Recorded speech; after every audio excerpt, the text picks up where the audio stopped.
let's chat with Jacob. Hey there, you are on with Matt and Promise. So, sorry if I sound a little nervous. I don't do well with calls, but good to talk to both of you. Thanks for calling. Right. So, did you want to tell us what God you believe in, why you believe in that God?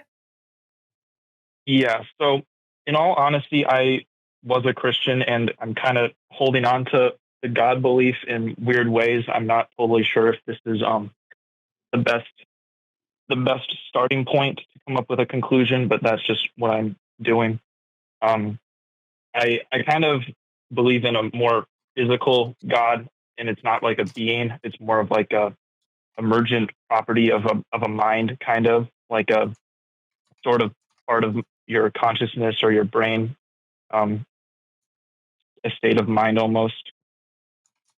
But it's like the way I would describe it is since it's like it's kind of transcendent in that it in every single person, and it leads to the same kinds of ideas and conclusions. It's I don't know. That's kind of Would how I this would thing still describe it. would it would it still exist if humans didn't exist? Um, I don't think so. I think that I wouldn't say that. It's not like a it's more. I think I'm kind of just honestly coming to this conclusion to say I believe in God more than like I believe in some like supernatural being who created everything kind of thing.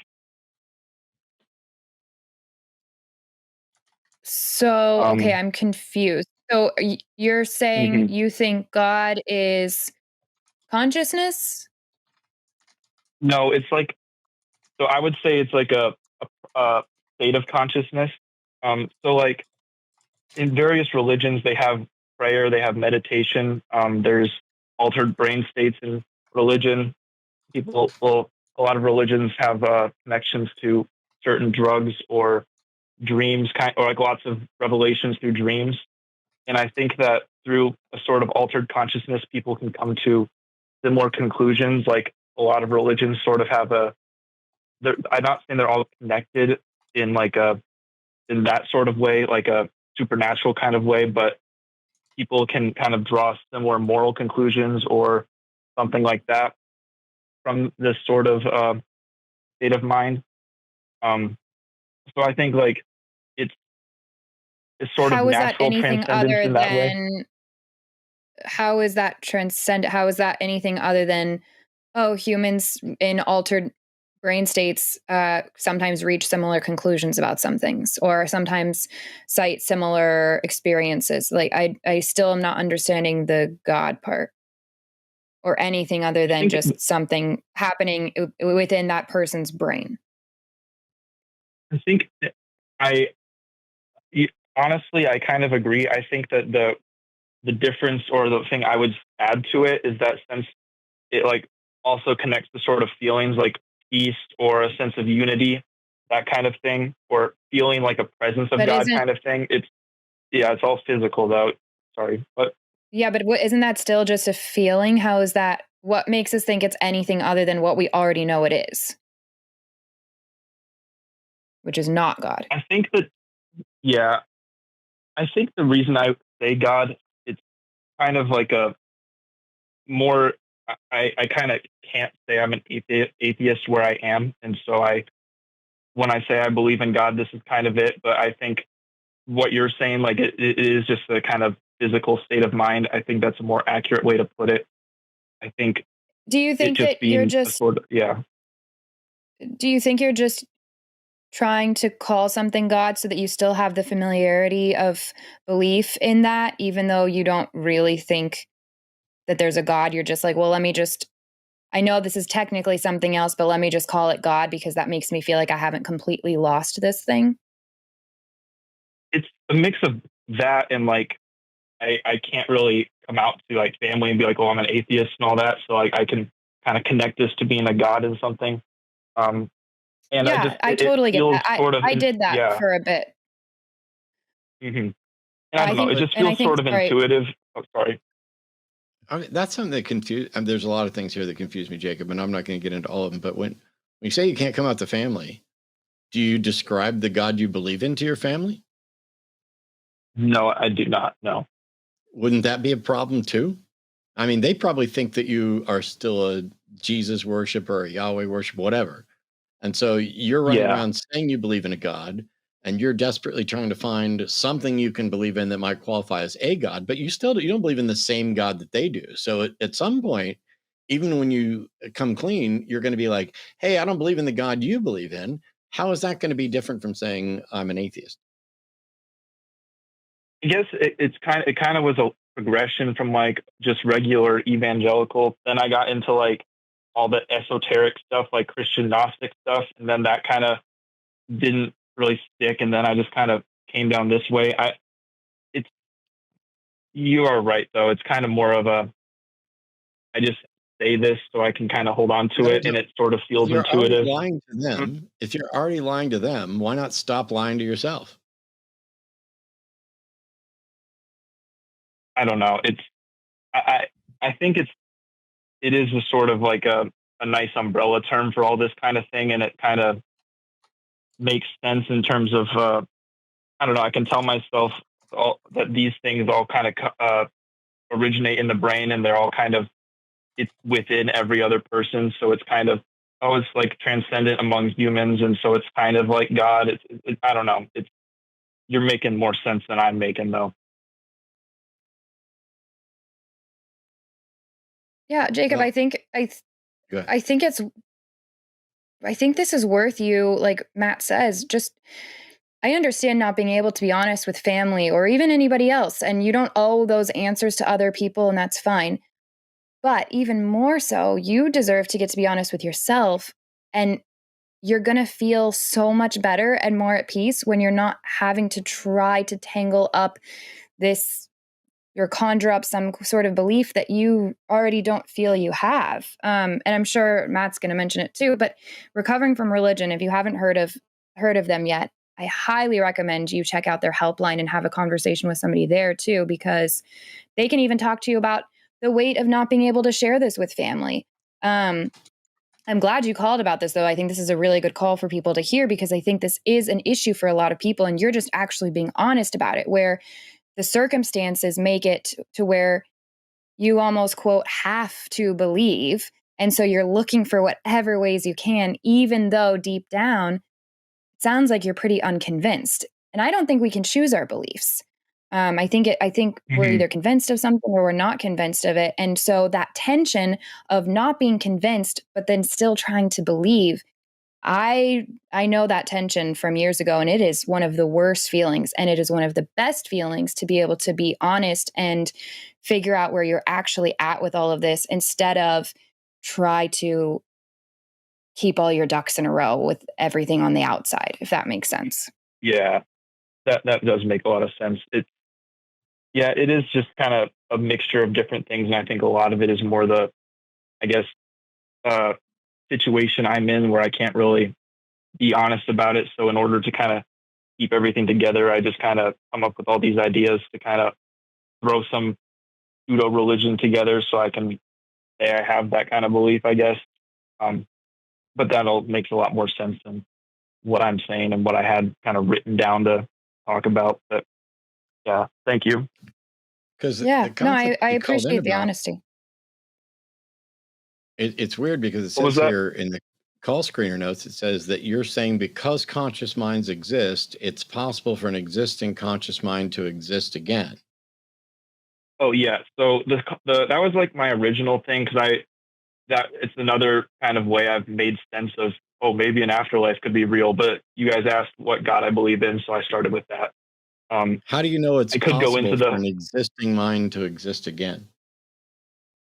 I guess the way I kind of made sense of it in my head is through like I know hardly anything about physics. I'm not able to like go to like pay much for college. I don't have a whole lot of money, but I I saw there's lots of different models for the universe in terms of a cyclic model or multiverse model.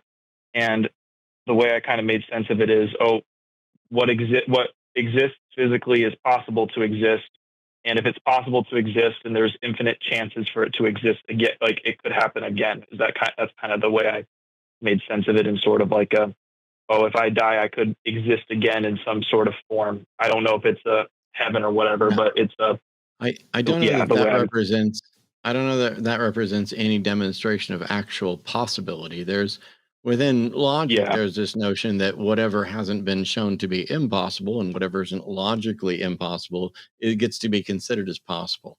But it's like you could say the infinite monarchies banging away at typewriters could Hmm. reproduce the words of Shakespeare word for word, but that's not the same as the original. And even if you gave all of those monkeys quill pens and paper, it wouldn't be the same Hmm. ink, even if they scribbled around and eventually happened to duplicate uh, an a handwritten copy of Shakespeare that looks identical down to the narrowest, or down to our ability to hone in on it. So it's not just a typewritten word, it's literally you held up the paper and the paper looks like it was the original and the ink looks like it was original and it looks like it's Shakespeare's handwriting.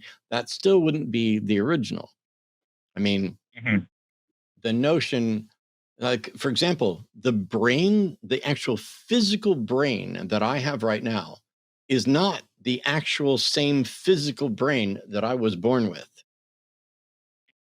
The Changed. actual matter changes over time and gets replaced. And the structure and the connections in that structure are constantly changing. So the consciousness that my brain produces right now, sitting in this chair, is different from the consciousness it produced when I started talking to you on the phone. It is a Hmm. dynamic target that doesn't change whether or not, given in infinite, given unlimited time. I guess we'll stop with infinity and beyond today. But given unlimited time, it doesn't change whether or not the fact that that might be duplicated, but a copy isn't necessarily the same as the original. This violates the law of Hmm. identity.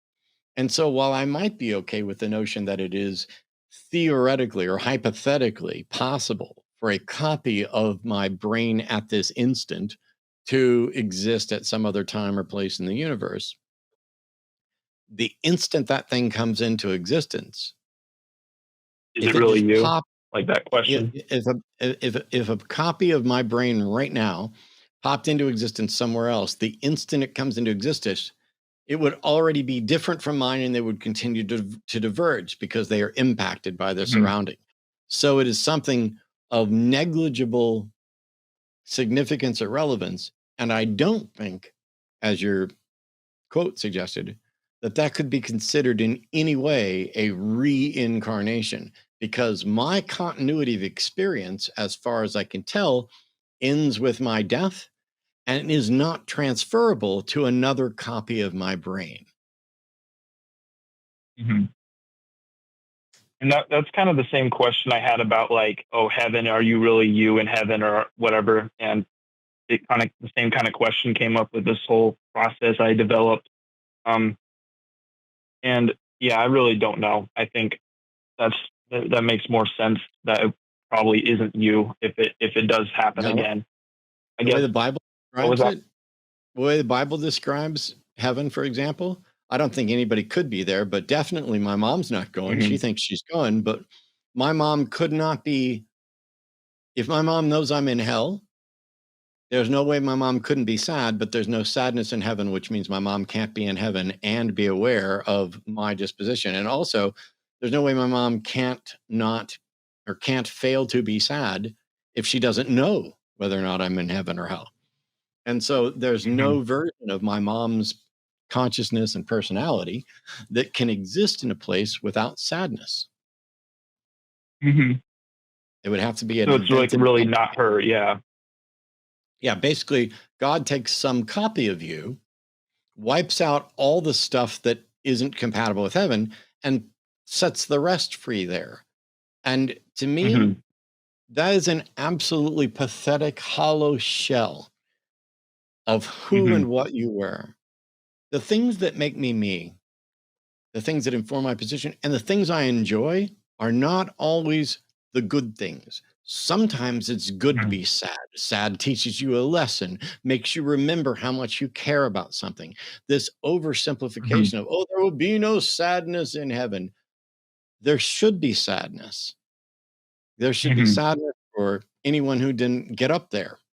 But also, I don't want to live in an existence where the reality of who I am has been scrubbed out to where I cannot experience the full range of human emotions. Why? Oh, Mhm. Matt, you get so mad on those calls. Yep, I do. If you're not going to answer the question, it's incredibly frustrating. I still show up. I've done it for 20 years. Love doing this, mainly because I love the opportunity for the next call or the next aha moment or the next, hey, I Mhm. hadn't thought of it that way. Do I look forward to the smug religious people are stupid? I've got the argument that's going to make Matt look foolish. Matt doesn't understand infinity and beyond or whatever. No, I didn't look for that because they've made the same mistake that most of my debate opponents have made, which is instead of defending their claim and objecting to my positions, they make it about me personally. Go look at Mhm. what, not, and this isn't just theists, go look at the atheist community stuff. When I called Hector Garcia out, he didn't make a video saying, here's my debunking of Matt's arguments. He said, I debunk Matt Dillahunty, made it personal, and then decided to like psychoanalyze me for a good chunk of the video. And when you do that, you've Mhm. already lost. And he's not the only one. It's been that way over and over again.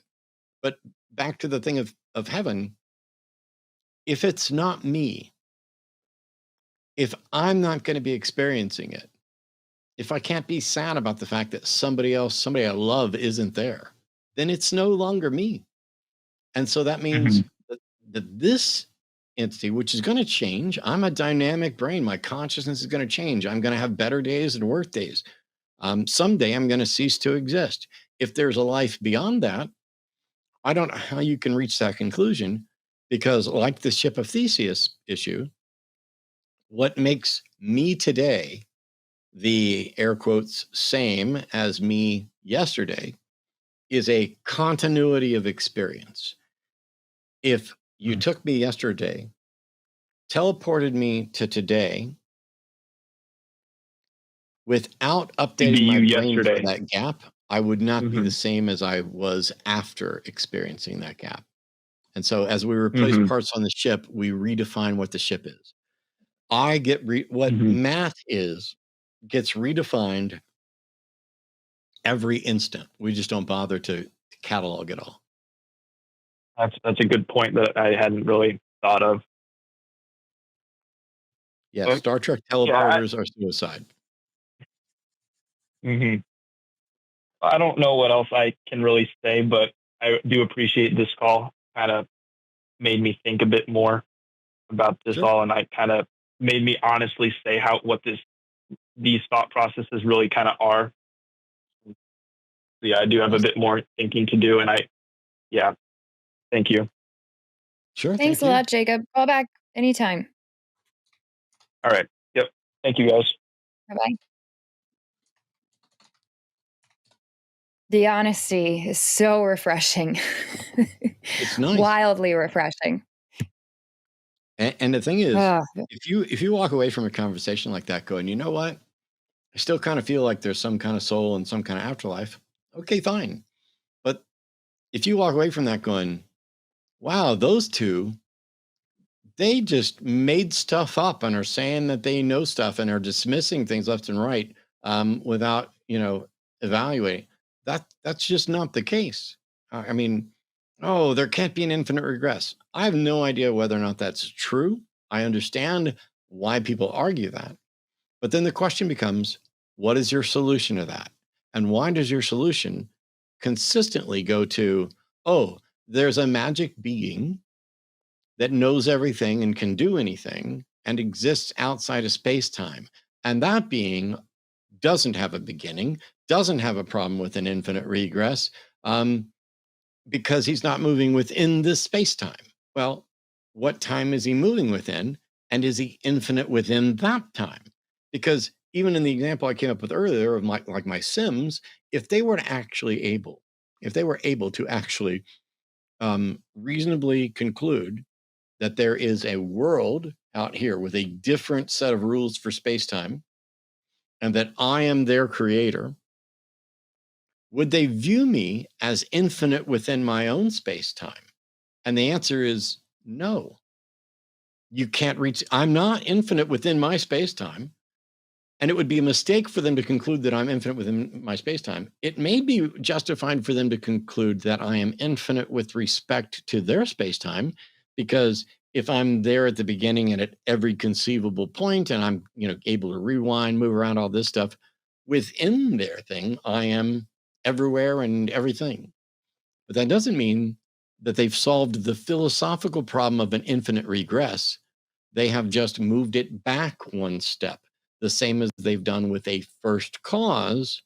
Oh, God is the uncaused cause. Well, congratulations. The Sims could look at me and say, Matt is the uncaused cause, except that I had parents. Still a cause. And conveniently, a lot of times this uncaused cause that they have has a book deal here that generally their parents happen to read to them growing up. So it's very interesting how suddenly it gets real personal. Hello, everyone. I'm Jimmy Snow. I'm the executive producer of The Line. And at night, I sneak into Matt Dillahunty's house and I trade his cereals for other cereals. He comes out and he's like, wait, these are cereals I buy, but I swear I had different cereals.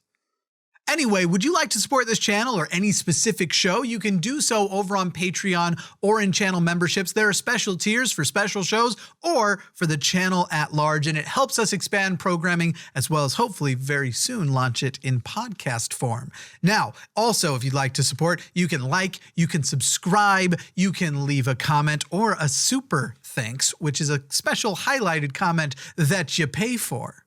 Those are fun. And, screw the algorithm, go check out something over here, I suppose. Boy, I hope I can still put those icons there, because if I can't, this is going to look really stupid. I'm going to go buy some Cocoa Puffs and switch out Matt's mini wheats now.